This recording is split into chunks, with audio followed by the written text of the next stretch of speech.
All right, welcome back. The Ultimate Cleveland Sports Show. We've talked about the Guardians already and the Browns. Time to get into the Cavaliers. Game 1, Cavs Raptors, is Saturday afternoon at 1 p.m. It's on Prime, I believe. Amazon Prime. Yeah. I think games 1 and 2 are on Prime. Game 3 is on Peacock. And so make sure you're up to date if you can afford it with all your streaming services. It's nuts. It is frustrating for people. I'm going to sound like the old man yelling at the clouds, but it used to be you turn on your TV, put on Channel 5, and you watch a game. You know, it is what it is. We all wanted this specialization. You have more stuff you can watch. You know, all the complaining about not being able to watch games, well, in the past you couldn't watch games. Yeah. So it is what it is. I know some people can't afford it, and that's unfortunate. But it's impossible to find where these games are half the time. Yeah. I mean, I don't know. That's just the way it is. Yeah, no point in complaining about it because it's not going to change. In fact, it's going to become even more and more. Oh, I know. Netflix and all this stuff. YouTube's getting in on it. Not YouTube TV, but YouTube itself and the NFL. They're talking about a 5-game package next year. Add another thing you need to So, watch all football games. Mike, you got apparently a 6-pack, which is more appropriate of things, stats, notes, news about this series between the Cavs and the Raptors, which Mikey has predicted that the Raptors are going to win, which was a shocker to all of us. That's false. And you guys want a more in-depth, Jason and I went live for about 45 minutes last night on Ultimate Well, Mike Cavs went live show. for 45 minutes. I went live for about 27 minutes. Okay, you were there for half the time. He showed up at some point. But we have a whole in-depth thing, but I've compiled the stats that are important for By the way, guys. based on at least the odds at Bet Rivers, the most likely outcome of the series is Cavs in 5. That's what we both said. Yeah, I said Cavs in 6, but whatever. We'll see. I have no fear of the Raptors. They have. I'm not saying fear, but I don't know. I think they're good enough to win 2 games. And they have the Cavs in a sweep as slightly more likely than Cavs in 6. I don't think the Cavs will be as distracted in Toronto this time as they were in with LeBron. Yeah. That's a good point. 2015, 16, 17. All right, Mike. Hit us with your 6-pack. Yeah, these are the stats that I think will help put a little context to the whole series. And if you guys know these stats, it'll help make you a more informed decision maker when it comes to picking the actual series. So let's see the first stat here, Steve, whenever you're ready. How about this, guys? The Cavs had 41 different starting lineups this year. They played 0 games with their full rotation of players where everyone was healthy and not a single player missed. They're the first team in NBA history to win more than 50 games while starting more than 40 lineups in the same season. How about that? That's 52 wins this year. 41 starting lineups. That has never happened in NBA history. I was going to say I bet a lot of teams have had 41 starting lineups, but they're probably mostly bad teams. 3 teams did this year. Oh, yeah. 2 of them are picking in the top 6 of the NBA draft next year. So that is interesting. Unprecedented change and turnover in the roster. Yeah. It's a kudos to the coaching staff for kind of keeping it all together. Part of it is the trades. Obviously, DeAndre and Darius gone. You bring in Keon, Dennis, James Harden, roster change. Right, you traded 2 starters, and you acquired a starter. A starter, yeah, and they just haven't had the health. Strus missed the majority of the season. Right. When he came back, Allen's been in and out. Mobley's been in and out. Time. Donovan's the only player on Cleveland that played more than 70 games this season. Yeah. Only one guy, and there you go. 52 wins, 41 starting lineups, the first time in NBA history. Yeah. I think that bodes well to getting different lineups a little and more they didn't have together. I don't know that the Cavs had any more injuries than a lot of other teams. In fact, they've been relatively, and their key guys have been relatively healthy. I think that has less to do with injury and more to do with the trade and the fact that he hasn't really been able to settle on the 5th starter. Well, and Strus missed up until like a ton of time. I hear you. 4 weeks ago. Yeah. Strus is You're the not 5th counting guy. Strus as the top 4. Right? You know, there's been the Cavs are not near the top in teams that have been hurt by injury. I haven't looked at games lost this year. I'm not sure. Know. Games from your best players. Like Donovan has missed almost none. Harden, since he's been here, has missed almost none. How many games have Mobley and Allen missed? Not that many. Allen missed the whole month of March. Right, but like Mobley missed. In the NBA, the stars out all the time.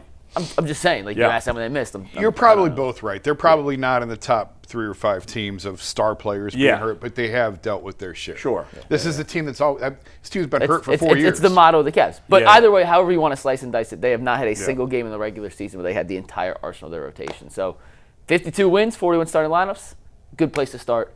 First stat you got to know. Number 2, the second stat you need to know is that the big 4 together, they're not the core 4 anymore, they're the big 4 together. They played 92 minutes, and in those 92 minutes, they had 204 possessions. Once again, small sample size, but the results speak for themselves. They have a 120 offensive rating, that's in the 83rd percentile, a 96.5 defensive rating when those 4 share this court, That's in the 100th percentile. That's a 23.6 net rating, which also ranks in the 100th percentile. So small sample size.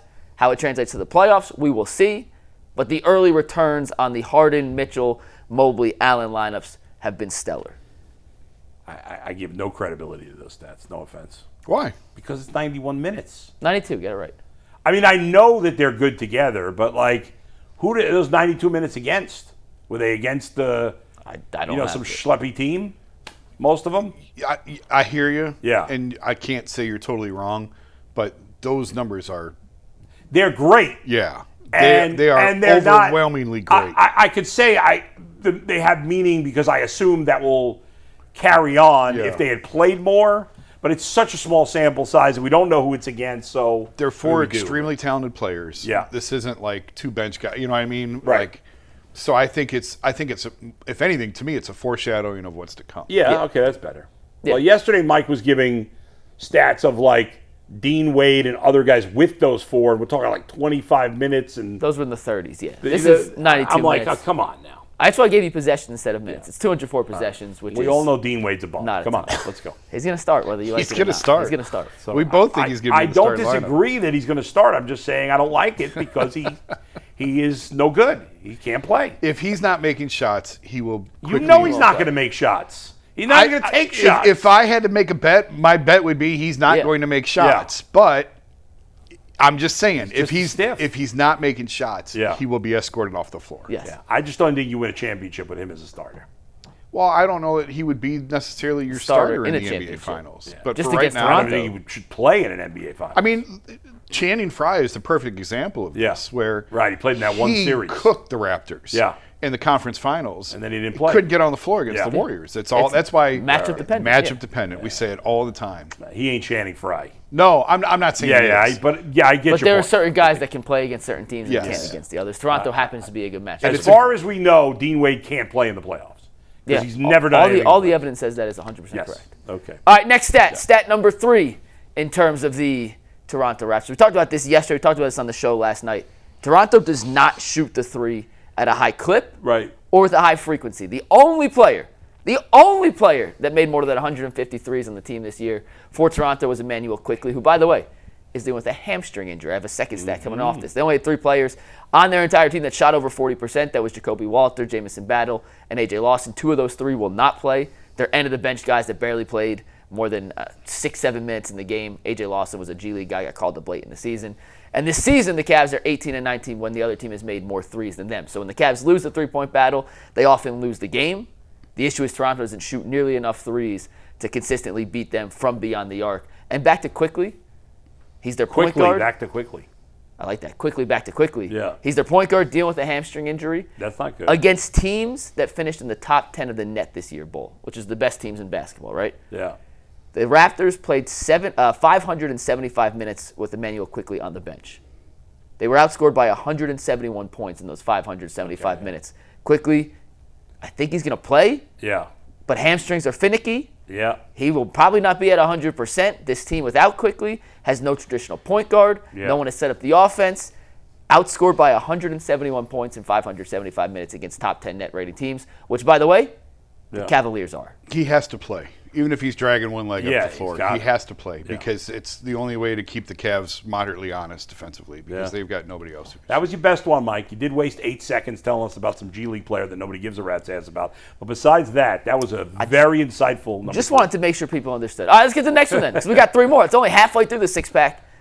It's the Raptors' defense. This is what they're good at. They force turnovers. They're ranked 4th in the NBA. Their defense forces turnovers on 16% of possessions.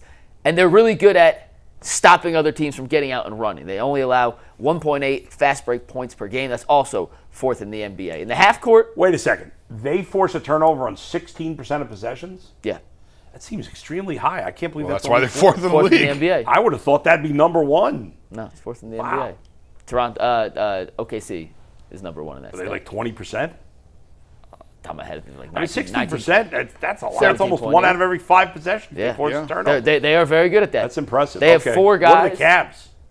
I don't have all this stuff in front of me right now. But they're very good at forcing turnovers. Yeah. They're very good at stopping transition. They only allow 1.8 fast break points per game, which is also 4th in the NBA. If you get them in just half-court defense, they're good.